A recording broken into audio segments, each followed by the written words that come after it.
As you know, at News 5, we pride ourselves on following through on stories. This next one, though, takes us back 55 years. That's when a small fire occurred on a Sunday morning in 1969. So small, in fact, News 5 had the only camera there.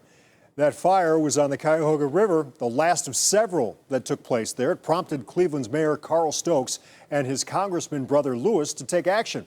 Together, they went to Washington to pass the Clean Water Act, which in turn led to the creation of the EPA.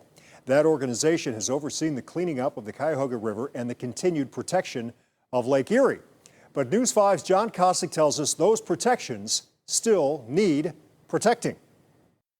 The Great Lakes are the freshwater envy of the world, accounting for 1/5 of the planet's fresh water. Lake Erie is also a lifeline for Northeast Ohio. It's what brought Moses Cleveland here in 1796 and what fueled our growth, shipping and steel, access to markets. It's actually one of the things that drew Paul here from New Zealand. Yeah, I came to Ohio to see the lake. He wasn't anticipating the breakwall. The lake looks great.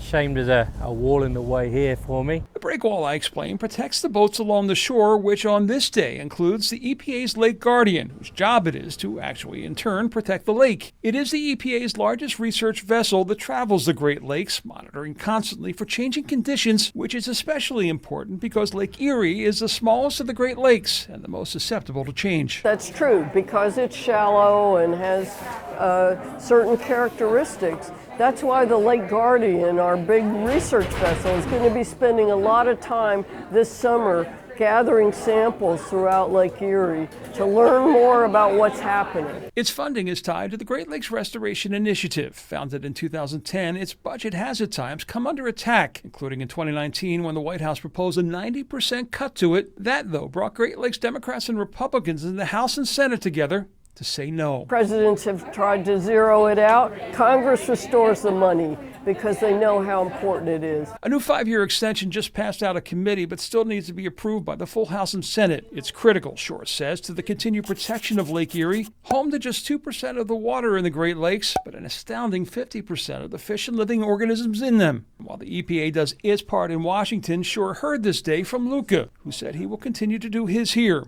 Luke is a student at Cleveland's Davis Aerospace and Maritime High School and is part of the crew who staffed the 2 Port of Cleveland boats to clear trash and debris from the river several days a week, guaranteeing that Cleveland's burning river days of 55 years ago remain a distant memory. As I'm picking it up at first, what goes through my mind is like, how can all this trash get out here? Like, how is this even possible?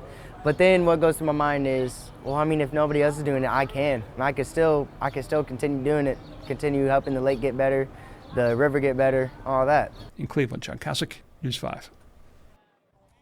And after those EPA officials wrapped up along the Cuyahoga, they made their way east to Ashtabula County, where officials there highlighted their own cleanup.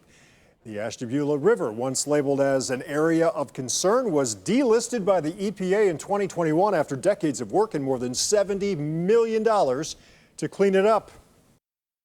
Ashtabula is not that Rust Belt city that everybody thinks it used to be. And yes, we did have the plants and chemical plants and manufacturing plants of the past, but we have new technologies now.